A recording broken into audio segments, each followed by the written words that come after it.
Well, hello everyone. I'm John Laughland, the director of FVD International. Welcome to this week's forum. I'm speaking to you this week from Paris. I'm delighted to say that Jeremy Nell, our co-host, is with us, and we're extremely pleased and honored to have Nick Hudson as our guest this week. Nick, you were on the forum, I think nearly a year ago now, when it was still an audio X space. We talked a lot about COVID. You are we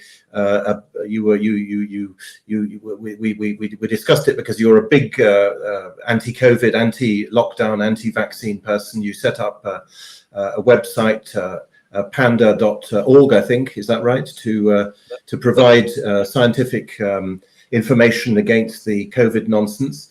And this week you've agreed to come on to talk about the distinction between left and right, and does it really mean anything anymore?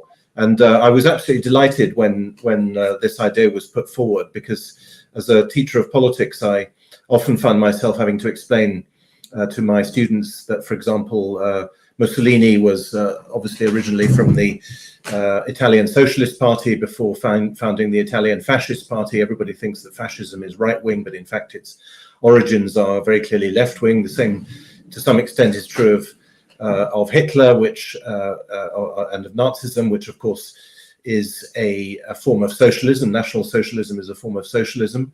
And then going further back, you have perhaps slightly less notorious figures like Napoleon III, or Napoleon I for that matter, who some people might think of as right-wing, but who combined elements of both left and right.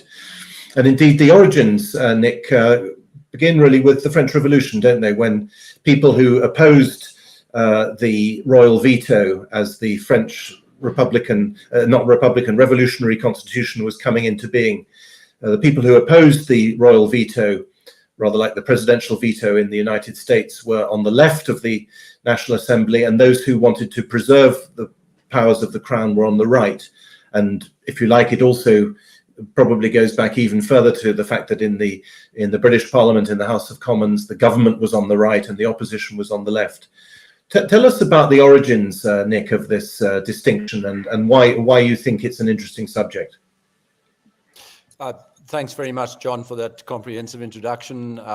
Just a small correction that your viewers who might be dashing away on their keyboards don't get sent to the wrong place. Our website is pandata.org, not panda.org. You're right, right. The name of the organization was Panda, and you're right, it was formed in resistance and opposition to the overwrought COVID measures. I think you've characterized the origins of the left-right distinction as much as they need to be characterized, in the sense that it was a fairly arbitrary distinction at a point in time, reflecting a set of conditions that led to there being two dominant parties in that primary setting of the French Revolution. And it's so fascinating to me listening to your examples, because it really illustrates the point I've been making relentlessly now for almost 4 years, that the distinction has long passed its sell-by date. You spoke, for example, about Hitler. Let's talk about the Nazis. As you say, it's the National Socialist Party. Well, socialism is an idea normally associated with what people call the left.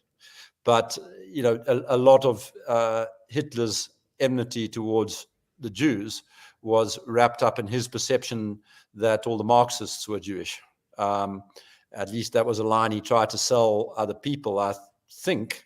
From ages ago, I did a bit of a scan read of Mein Kampf, and that seemed to be pretty much his view as well, that there was this sort of, that they were fighting Marxists. But so it becomes very ambiguous, is what I'm saying. So is the origin of the Nazis, were they left or were they right? It kind of gets confusing. And the point that I've been making, there's a little bit of there's an intellectual structure to it, and it starts with the construct of how we deal with complexity. And when I say that, people sort of glaze over, because they say, well, nowhere in my political theory textbooks did anybody really talk about complexity. We spoke about the power of free markets, and we spoke about libertarianism and liberalism, and we spoke about conservatism. And what do you mean when you say that it's about how we deal with complexity? And the reason I start there is because I think pretty much every failing of every kind of political system can ultimately be traced to a failure to acknowledge the complexities, acknowledge the consequences of complexity. There's this dream that emerges from time to time that we are somehow now living in an age. This time is different kind of age, where because we have more science of some sort, more technology, more data. That's such a common perspective in our current era. Because we have more science, data, technology, this time is different, and we're going to be much better at managing complexity from a central position.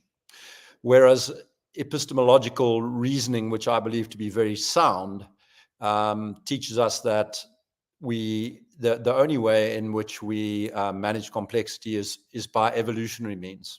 Now, I'm not talking about neo-Darwinian evolution as it applies to biology. This is a far more general statement about complex systems. So weather systems evolve, markets evolve, companies evolve, cultures evolve.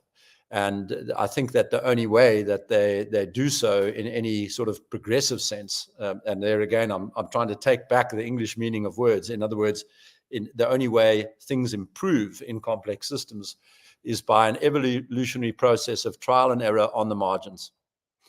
And that brings us to the kind of dichotomies that I find worthwhile preserving, whereas I find the left-right dichotomy something that we should throw out. And really, one of the suggestions I propose, not as the end-all of the be-all and end-all of sort of political analysis or anything like that, because I acknowledge complexity, but the sort of two-dimensional dichotomy that I propose is that we should consider evaluating the degree of authoritarianism that's involved in a system, which is very much to do with its central powers. And so you might then conceive of a dichotomy that proposed authoritarianism on the extremes, on the one extreme, and on the other side, something that you might call libertarianism or liberalism. There's an interesting distinction there, and again, a kind of weird twisting of words that's taken place over the centuries. So that would be the one dichotomy. And then the other dichotomy is with respect to the desired pace of change. And on the extreme side of that, you've got a revolutionary, as in French Revolution, versus a conservative. And you kind of can, I think, tell quite a lot about the system that is likely to evolve and about a person's individual politics if you can locate them on that sort of the one axis being libertarian, so zero authoritarianism, to extreme authoritarianism, which would be your dictators and sort of heavily centralized Marxist type systems, Stalinist systems. So that's the one axis, and then the other axis to do with pace of change.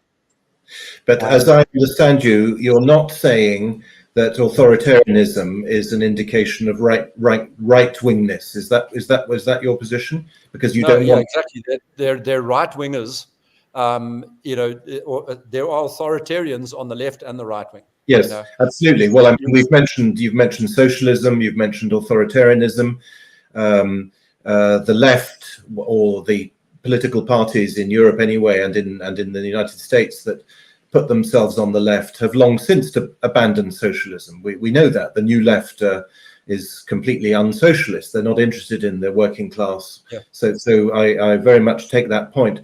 But where I would put personally, I would put the cursor is the thing you said a moment ago when you're talking about complexity. Do societies handle? You use the word progress. Do they handle government? Do political systems handle government? Handle the everyday improvement of lives of citizens better through evolution or through revolution. And surely that is a distinction between left and right. That, after all, was the original criticism of the French Revolution by Edmund Burke, who attacked the very idea that you tear down a social system and then try to build up a new one from scratch. That surely is the distinction between left and right.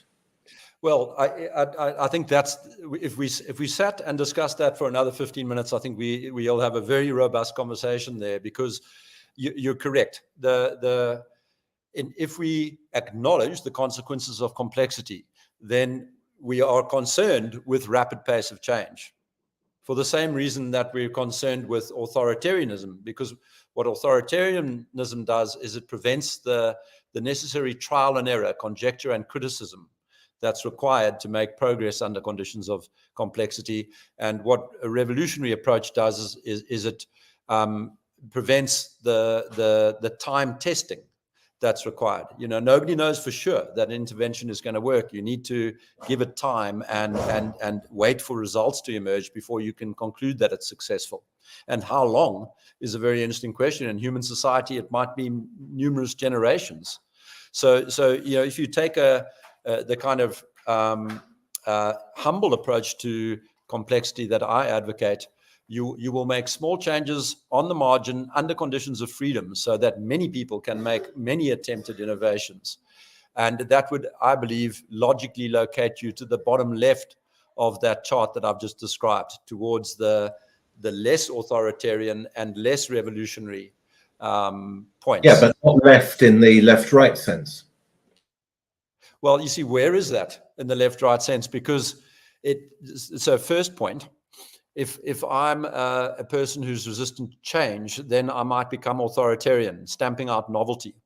Okay, so being a conservative and wanting to put the brakes on change because I acknowledge complexity requires me to have some authority to stamp out change. And the question might be, well, okay, we'll give the man some authority, but at a very local level or something like that. It becomes another conversation.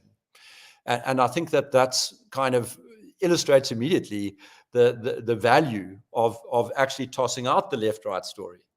So to give another example, we might find we have a religious conservative in our midst, and that religious conservative says he's done a close reading of his favorite text, and his text says that there shall be no abortions under any conditions, and so he wants to change the laws very quickly to conform to his idea of the good.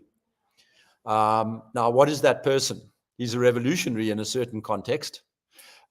He's a conservative in a certain context because he's trying to conserve a law of the past. These things are never quite, what the point I'm making is these things are never quite as crisp. But the one thing he's definitely trying to be is an authoritarian, So he might be a conservative authoritarian. Where would he be on the left and the right?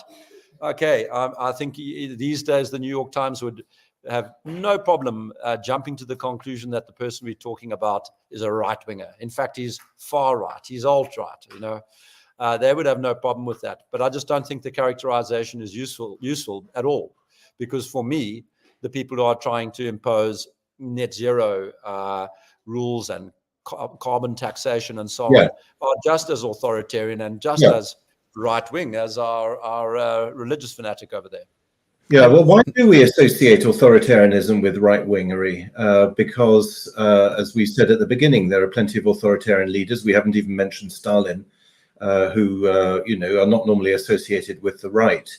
I suppose it's because the principle of authority is supposed to be a conservative one. The notion of authority is at least used to be in the good old days, a traditional notion, and it implies hierarchy, and hierarchy we associate that with the right. But yes, I mean the centrists, the extreme center, as it's called here in France, the authoritarianism of the extreme center is absolutely terrifying. Yeah, and it's the what's happened is the people who are very often labeled as the liberals or the left or have become very cunning at cloaking their authoritarianism in soft words like equity and diversity and sustainability and justice. Justice usually with a word going before it that renders the term justice completely neutered. So social justice or gender justice, Yeah. No, of course. Yeah. I mean, the other point perhaps is that there are different kinds of authoritarianism. I mean, there's the caricature, the Hitler caricature, but there are also authoritarian regimes, are there not, which are liberal? I'm thinking of colonial regimes, or at least some of them. Hong Kong, for instance, is often quoted as an example. And so perhaps more controversially is General Pinochet's Chile, which was economically liberal and politically authoritarian. Now we don't have that combination anymore, do we? All the authoritarianisms that we have now, certainly the centrist ones, are profoundly illiberal. So maybe it's the liberalism which is the key. Well, you see, yeah, it's possible, but I just want to if you just reflect on what you've said there. We've gone left, right, and center, as if we all understand what that spectrum is. I just don't think we do. I think it's got. In fact, I have a little theory that the left-right characterization has been permitted and inflamed as a technique of social division, because there's no insight gained from the spectrum, and so we set in pitched battle, left against right, along this very artificial divide, if you like. And it prevents the real things from being spoken about. That's kind of my view. And so I don't entertain center at the same time that I don't entertain left and right in that reading. Now, I mean, my view would be that the left is characterized by a belief in progress, and the right is characterized by a skepticism towards the notion of progress. Of course, the right can want things to get better. But the left has a revolutionary approach. It wants to tear down society and plan things rationally and so on. And the right, as you said a few minutes ago, is perhaps more sensitive to evolution and complexity and so on. Yes, that's fair. I always like to point out that. But with that framework, indeed, socialism and liberalism and even authoritarianism can come and go, because yes, there can be progressivist authoritarianism of the kind that we are experiencing now. The left can abandon socialism. Socialism is now regarded as reactionary by the new left. I mean, people like, it's going back a bit now, but people like Slobodan Milosevic in Yugoslavia were regarded in the 90s and 2000s as reactionary because socialist, because they were opposed to globalization, for example. But I still think that the distinction applies, the old Burkean distinction applies, that as you said very well, complexity, the conservative or the right winger, if he is indeed a conservative, is sensitive to complexity. He is wary of change. He's skeptical. He may be radical, it's true, but generally he is radical from a traditional point of view rather than from a rationalist point of view. That's how I would put it. Yes. I mean, I don't like to concede the territory of progress to any form of centralist, because I think that, the centralists or centralizers are, as you point out, utopian in their thinking. I do not think that any type of progress is available under central planning, especially not under revolutions into central planning. So yeah, I think it's altogether wrong to accord the epithet or the tagline progressive to a person who believes in centralized control. I think utopians are basically just immature human beings, Yes, I know, but they think of themselves as progressive, and they think that they know better. They think that they know better than previous generations. They think that humanity is on an upward trajectory. Yeah. They're convinced that they're often, of course, very elitist. They're convinced that this upward trajectory needs to be directed by them, and so on. So of course I agree with you about the central planning and so on. But they think of themselves as progressives, and they decry their opponents as reactionaries. And that's why I would say, I of course agree with the crossover and the way that these. And as we've seen, as I keep saying, with socialism can migrate from one to another. Liberalism, by the way, also I would say, has in a sense migrated, at least. Economic liberalism, of course, used to be right wing, but now it's just as present on the new left as it ever was, with particularly in its globalist form. But I still think that I still believe that the distinction exists in the minds of leftists.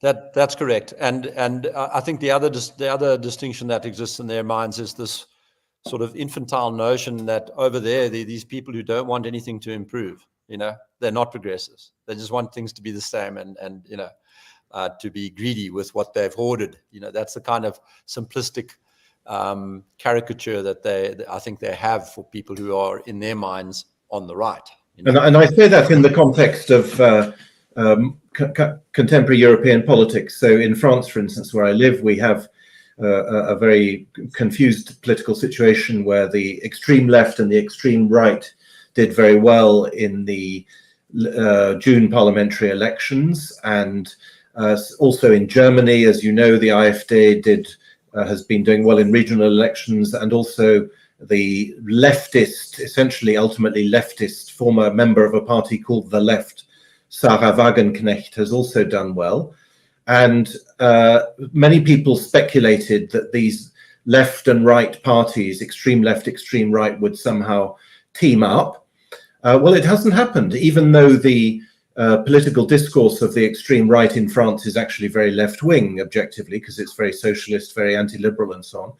But they haven't. Yes. And the reason why they haven't is largely because of opposition from the left. Very, very visceral hostility from the left. The right, if that's what they are open to the left, but the left is not open to the right. Aren't you questioning the paradigm when you say a sentence like that, and I can't remember which way around it was, but you said the right-wing party has actually embraced some very left-wing ideologies. Isn't that sort of actually making my point for me that we just need to stop that? Actually do not give the thesis the time of day. Stop trying to look at them and put them into the box of left or right. That will sort of be what I learn from these observations, where people can even for a minute believe that left and right are going to meet up. But it's a real distinction in the minds of the left. The very real distinction in the minds of the left. So when the new parliament in France was elected, the various deputies came up one after the other to vote for the new president of the National Assembly. And the tradition is that the youngest deputy is the man who puts the ballots in the urn. And as they came up one after another, the extreme left or the left deputies refused to shake his hand. So in their mind, there is this distinction. And therefore, they think of themselves as leftists and will not ally with other dissident parties because they think of them as right-wing and reactionary. But those are then, what that's illustrating is that those terms have just become tribal labels without any real political meaning. And that's my view, is that the division is sown by it's like they could call them the red and the blue team, as they do in America, or they could call them, the jocks and the nerds. Just as long as they had a label that they were prepared to use for themselves and hurl at the other side, another one to hurl at the other side, you'd have this kind of tribal behavior where people won't shake hands and all sorts of other absurdities abound. I just think it stops the discussion from happening around the very important thing. Right, guys, we live in a complex world. What do we do? And how much of a centralizer are you? Do you believe in central control of all the laws of the country from Paris, or do you believe that decisions about how we approach a pandemic should be delegated to local authorities or the World Health Organization? Those are the questions you ought to be asking people if you want to understand their politics. And I can imagine that there, certainly in South Africa, a bunch of people who would typically be conceived of in the sort of tribal parlance as right-wing were all in favor of the World Health Organization's preferred interventions on COVID. They were archly centralist. and a lot of the people who, so in South Africa, basically black people lifted a middle finger to everything that happened under COVID, and a lot of black people have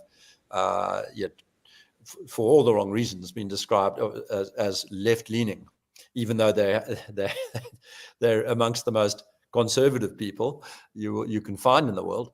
And they didn't take a vaccine. They weren't interested in wearing a mask. They walked around as if nothing had happened, and of course nothing had happened, and they were right. But Nick, if you say it's just tribal, fair enough. But that tribalism is itself a political phenomenon.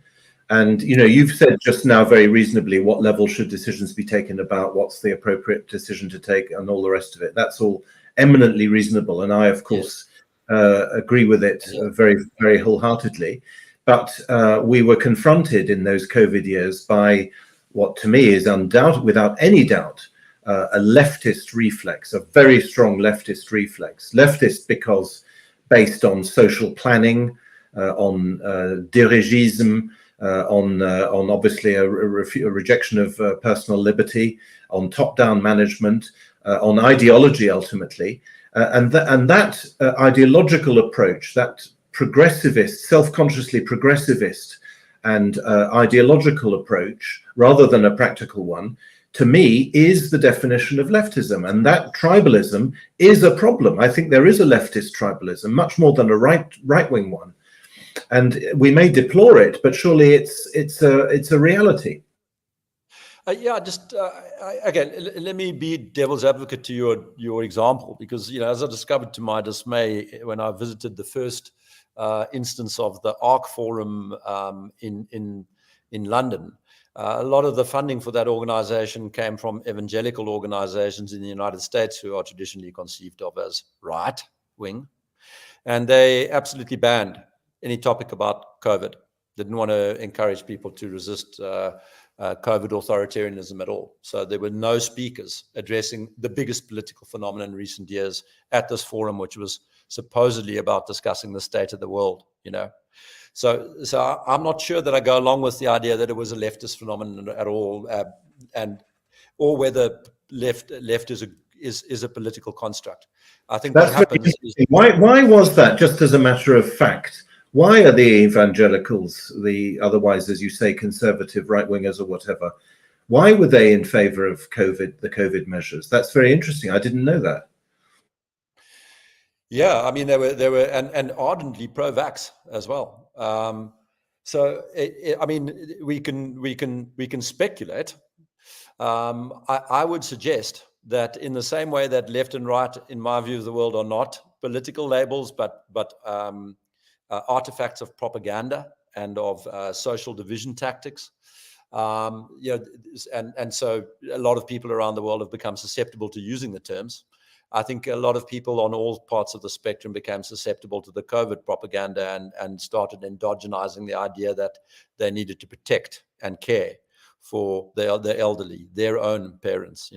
If you want to get a conservative going, that's not a bad way of doing it. Tell him that there's a risk to the elders of the tribe. So we can speculate. There would be multiple factors involved. But it was the fact of the matter that these guys were banning conversation on COVID. That's interesting. Yeah. So jump in. Sorry, Jeremy. Yeah, no, it's a great conversation.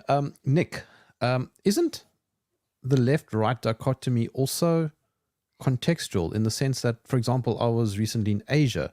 Now, they view this sort of thing very differently to what Americans might. And that's on a macro level. And then on a micro level, how you are with your family. Yes. We've had that conversation before where it's sort of optimum political organization is scale dependent. So you might be kind of a highly centralized organization at the level of a household where one person makes all the decisions, some breadwinner makes all the decisions. And you would reject that form of management at the level of a country or indeed the world. And so that led Taleb, I think it was Taleb who said this, and other people have said versions of the same thing, but he said it very nicely, that at the level of my household, I'm a communist. At the level of my neighborhood, I'm a socialist. At the level of my town, I begin to be a liberal and a libertarian. By the time we get to the level of the world, I'm an anarchist. And I think that that's very wise, and it speaks to that evolutionary perspective with having due regard to complexity. If you've got loads of households with communist household breadwinners, that's fine, because they'll all be trying to impose different types of order. So you've got your basic construct of conjecture and criticism, of trial and error, in operation in the society. Yeah, and so that's the first sort of aspect of what you're talking about, but. There's also a sort of an element of what was the term you used there, Jeremy? You said something. I just want to get back to the handle. Geographically contextual. Yes, it's not only geographically contextual, but time contextual. And why do I say that? Well, if you look at this conservative revolutionary position, there will be places where what has been conserved is something that's so centralized and so immune to improvement because of its centralization that some form of revolution is indeed appropriate. And there will be times in society where that is the case. So it's place and time dependent. And I like to point that out, that sort of, if we take a libertarian versus authoritarian perspective, that you're more likely to orient permanently on that spectrum as a human being. Whereas on a conservative revolutionary spectrum, it's very context dependent. Living in North Korea, I would probably be A, revolutionary, and B, dead. But whereas living in America, I would probably be conservative. I want to try and maintain the libertarian traditions of America. Do you think, Nick, so it's contextual? Do you think that the democratic paradigm also wires people to think differently? Let me give you an example. In America right now, it's just left, right, red, blue, Trump versus Harris. That's it. It's all about that. You go to China, they don't vote, so they don't care, and yet they're equally, if not more advanced, in their daily lives. Look, you mentioned the term democratic, and I think we've been taught to accord the notion of democracy with far more respect than it deserves. The thing you need to keep an eye on is concentration of power, no matter how it comes about, because the moment there's concentration of power, the basis for election and removal from office becomes subject to enormous forces of propaganda and media control, and those are that's just two among many forces. So democracy doesn't exist when you have concentration of power. It's an illusion. The media tells people what to think, and because the ownership of the media is so concentrated, they're always telling them the same message, and eventually people become confused and start believing the message. And then democracy is a joke. The voting process is just a performative sort of some kind of pantomime that you go through every 4 years in America. I'm very sympathetic to people who hearken back to monarchic organization of society. That's me. Yeah, but also, but you just have to. Sorry for jumping in, Nick, but you just have to read Hans Hermann Hoppe's book, sure. "Democracy: The God That Failed," to understand exactly that point that you're making.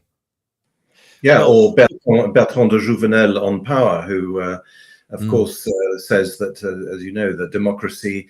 It's not that democracy isn't incompatible with centralization. Democracy causes it because people believe that the state is somehow their representative. So, as we all know, democracy and socialism, or at least democracy and very high levels of taxation, go together because more and more people think that the state is somehow an expression of their own will, and therefore they don't feel resentful when they pay tax, or less resentful.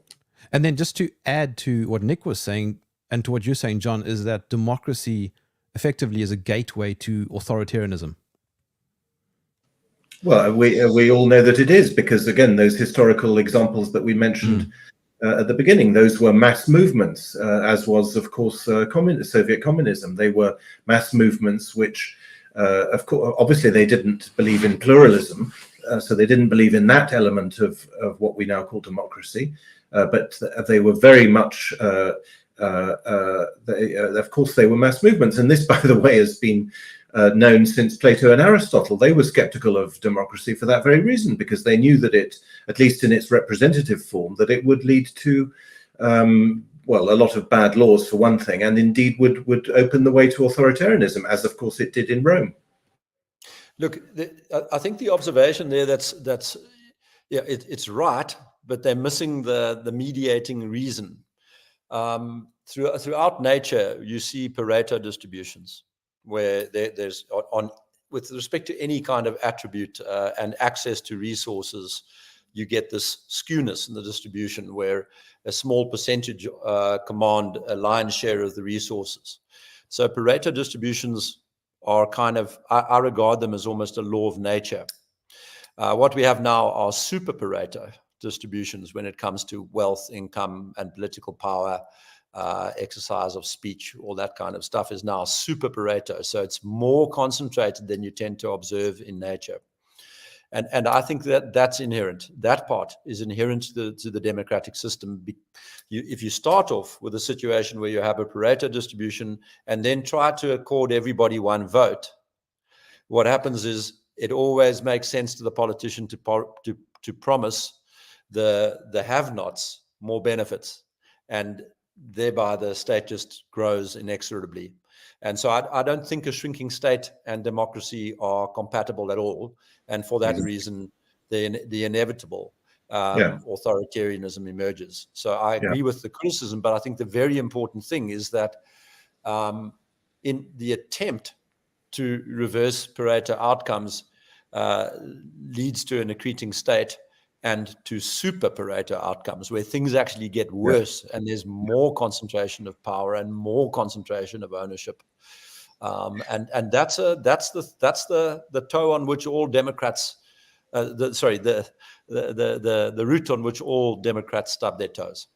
Nick, you said a moment ago that the left-right distinction is artificial and arbitrary and doesn't correspond to anything, and that it's a tool for dividing people. I think that's what you said. Who's doing the dividing? Well, so the glib answer is whoever's in power. There's nothing new about what we face today. People sort of think, oh no, but again, this time is different because technology, digital ID, whatever, central bank digital currency, surveillance, you name it. It's worse now, No, it's not. Power is always like this. It's always the distinction between the powerful person and the criminal is a very thin one. They both take, they both expropriate, and so I don't think it's as important to say to say who they is, as just to recognize that we're dealing with an age-old problem. At the moment, I would say that the power rests with these unelected bureaucrats and the sort of permanent bureaucracies which they have over the years become part of, as the Western democratic process led to inexorable centralization and a great sort of over-elaborated government complex. So for me, the question is, where is it right that the real power lies in the hands of a secretive, shadowy organization? And I say yes and no. So they all have, all the organizations that we come to recognize as our enemies in this process. So your Collegium International and the Club of Rome and the World Economic Forum and the Transatlantic Commission and what is it? Transatlantic? Help me. The Trilateral Commission. Trilateral Commission and the Transatlantic. Sorry, I'm getting my acronyms muddled up. It's Atlantic things. Yeah, there is a transatlantic. Yeah. Yeah. All of these organizations, some of them, like the Bilderberg Group, have extreme levels of secrecy.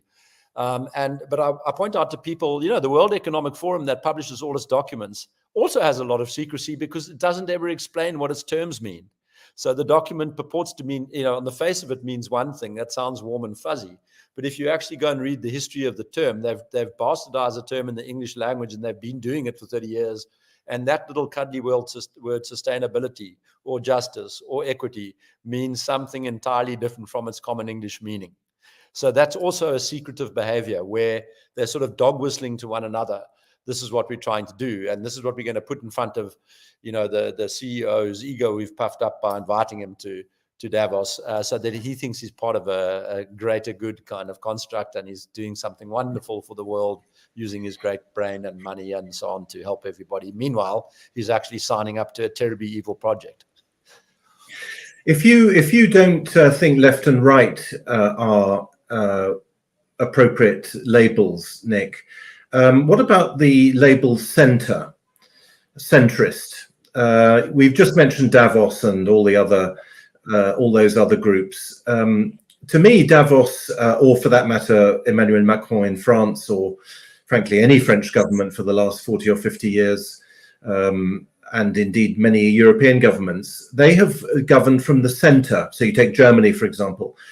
Germany was governed for 16 years by Angela Merkel, usually in coalition with the Social Democrats. Now it's the Social Democrats, but in coalition with the Liberals and so on.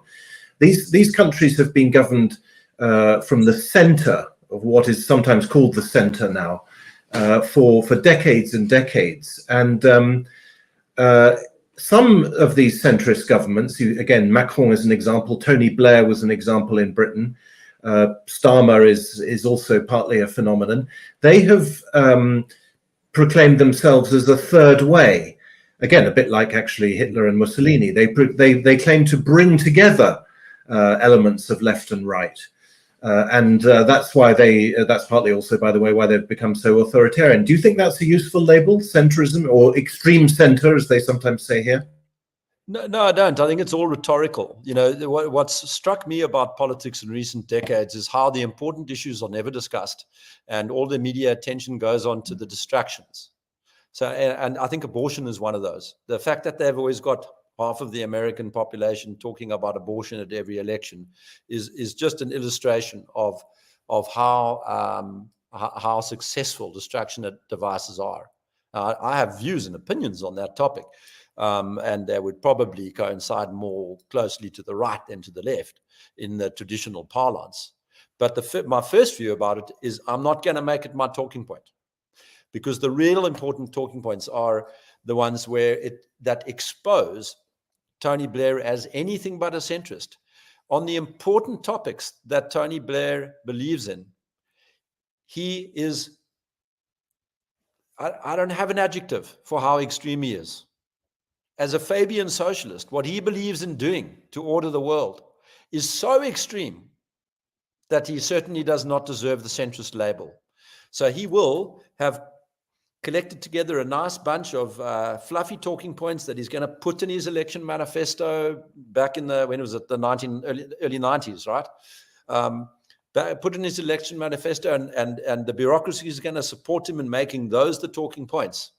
And so the population thinks, oh, well, this is left-wing and this is right-wing. I've got a choice. Meanwhile, back at the lodge, all of the parties agree on the things that are really important, and the drift is towards inexorable centralization. And that, I think, has been the political pattern since the 1950s. There's nothing, if you take the left and the right, let's accept the labels for now, the left and right parties that you've just identified, and the government and their governments, and you look at the important topics, there's no space to find a center between them. They're know. Extremist. Yes. Well, obviously, I totally agree about the centralization, and of course, it's particularly acute at the international level, isn't it? Because we see, obviously, at national level, we see the state growing bigger and bigger, and then we see the state in turn delegating power upwards, and some governments becoming the Dutch government, for example, is almost like a regional management office of the World Economic Forum, and that's not to mention the European Union and so on. Are there any counterexamples? Are there any places in the world that we can look to and see healthy developments away from this trend, Nick? Well, not in democratic countries.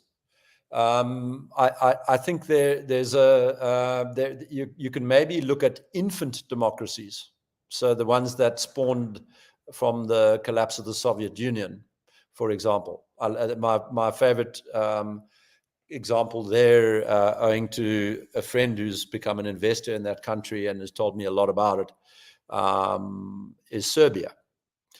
So the Serbian people have a healthy disregard for all of the mumbo jumbo connected to climate change and pandemania and all of that stuff, and transgender doesn't even enter their thoughts. They know that stuff's completely ridiculous.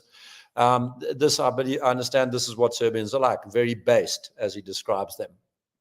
And their leader plays a very tight game of appreciating the power structures that could easily wipe him out. You know, if Serbia didn't toe the line, it could be obliterated in a day. There'd be a color revolution and perhaps an invasion, and it would be over for Serbia for another couple of generations, you know. Yeah. So they have to play the game. So that would be an example. But I don't think there are any mature democracies that serve as examples.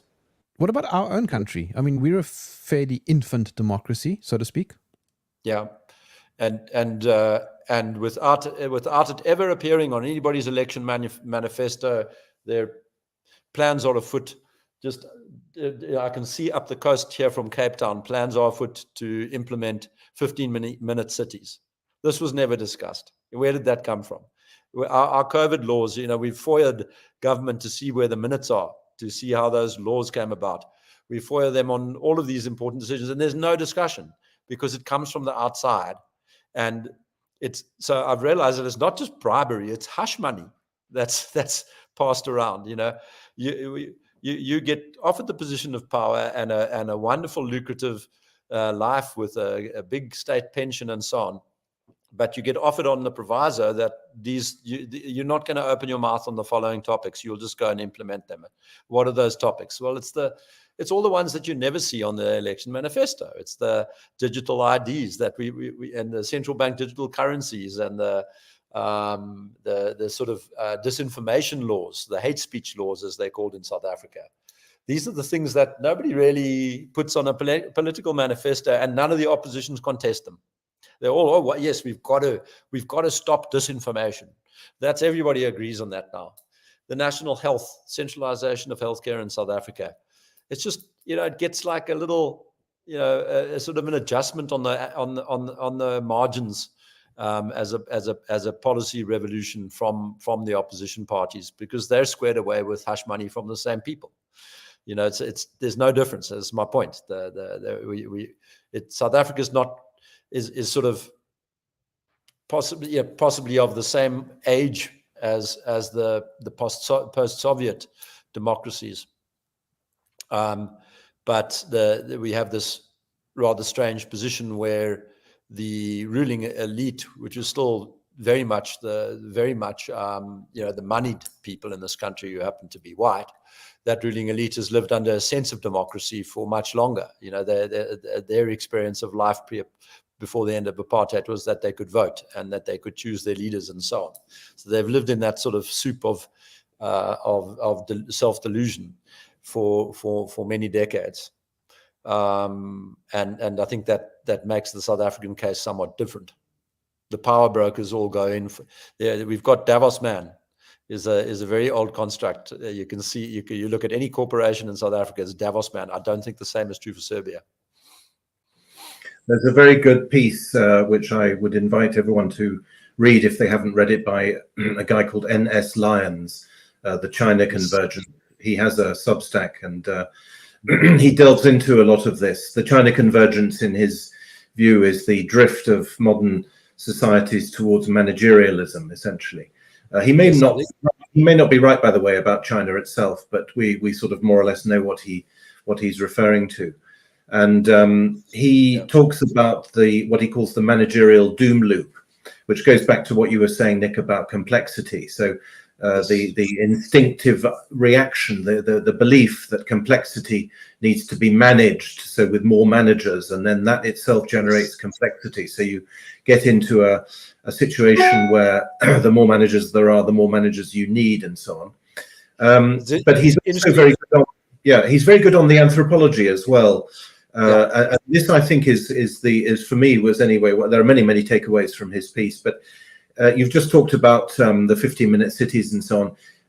This herd phenomenon, this phenomenon of the herd, as you say, it wasn't in the manifesto, and there suddenly it pops up, and no one opposes it, is anthropologically fascinating because, as you just said, the opposition doesn't oppose it. Everyone goes along with it, essentially out of herd instinct. People know what signs, what semiotic signals they need to give out in order to advance their political careers, their bureaucratic careers. And that is the anthropological mechanism that generates this problem, rather than, as you implied when you said just now, are we governed by a shadowy elite? Well, yes and no. So in other words, that yes, there are shadowy elites, but there is also this anthropological phenomenon of people, conformist people, going with the flow and producing, as you say, policies that nobody ever validated democratically. Yeah.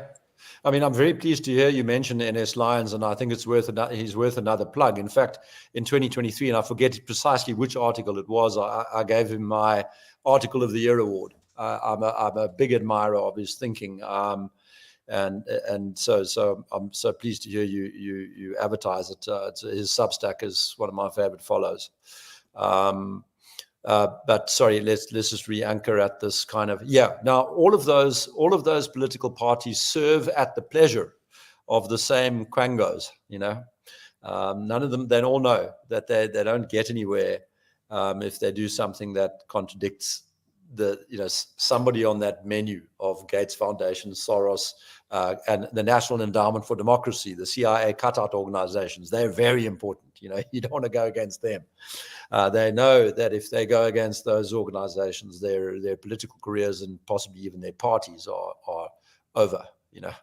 So there is an organization behind this, and then I think the herd mentality does the work at the rest of the levels, at the lower levels in organizations. They don't really get to pierce the veil and understand where the power lies, but it's made very clear to people at the top of the organization what they have to do by people who are very good at sort of commanding the room, if you like, and showing how difficult life can be if you contradict us.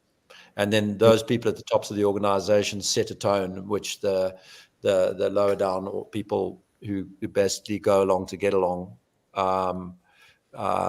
then ape or implement it, something like that. And that's the kind of anthropological analysis that Lyons would be, I think, favorable to. So in other words, what we're saying is that the majority goes with the herd, and then there are a few there's the awkward squad, like perhaps the three of us speaking now, and we are the Saul Alinsky rebels. We are the radicals. We are the ones who prefer to think rather than just go with the crowd, and therefore we are left. We are on the left. Yeah, it's very interesting, and it usually at about this point in the conversation, the topic turns to, so what should we do? And I look at it and I say, okay. Right. Remember, we're dealing with a complex system. So the one person's idea must be implemented globally. We don't like that one. Okay. So the Nick's idea or John's idea about how to solve this mess is not one that you want implemented globally. And I remind people that, look, if you if you were writing a piece of computer code and you didn't want the computer code to be too complex, you wanted it to be broken up into modules or something like that. You could implement that with a very hard rule that said, somewhere above the code, you'd implement something that said, well, as soon as the code gets beyond 1 million lines, we delete the whole lot. We just delete it. That would be a way of managing that, and that's kind of what happens when an organization or society gets too centralized. it stops delivering by necessity, and then it gets deleted. It gets obliterated, taking all manner of people with it down to hell, into total destruction. So that's where you go if other forces in society don't trim the hierarchy, as it's sort of, if you haven't got something along lots of factors in your society constantly cropping and trimming that hierarchy and paring it down. There has to be a constant battle of that nature. And indeed, in the other direction, there also has to be a constant battle towards stability. I mean, I would imagine all of us around here would do a lot to protect the nuclear family. Are any of us, going to stand in the way of somebody who stands up and says, look, actually, we need to change all these policies. Single mothers are a group that we were right to sort of feel sorry for. And, the gay people over there and all of these people, our sort of liberal intuitions were right. But actually along the way to saving all of them from death and destruction and horrible persecution, we forgot to protect the essential unit of society, the nuclear family, right? So I would sort of look at this and say, you've got to conceive of multiple tools. In fact, it needs to be like just an army of micro assaults on the central system if you're going to be able to pare it back to avoid the cliff at the end of the day. And so all those people out there who say to us constantly, Nick, Jeremy, John, stop pontificating, get off the damn TV, join your school board, do something at a local level. They're right. That's what's required 1,000,000 times over, everywhere. Just stop worrying about the global phenomenon, get onto the school board, get onto the local council, stand for election in some flea-bitten corner of your local community. Just do something, just stop the next critical race theorist from scoring another victory on that plot of land that's to paraphrase Thomas More, that isn't any bigger than a tennis court. Yeah. Well, that brings us back to Edmund Burke's little platoon, which of course is one of the sweet little images of Burkean thinking. We need to concentrate on the little platoon, on the immediate society and so on. Nick, thank you so much for your time. You really have thought a lot about this, and you've put your case brilliantly.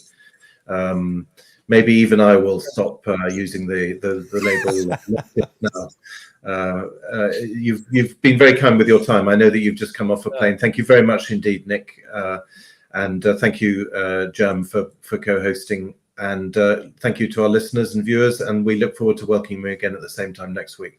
All the best. Thank you, John. Thank you, Jeremy. Bye-bye.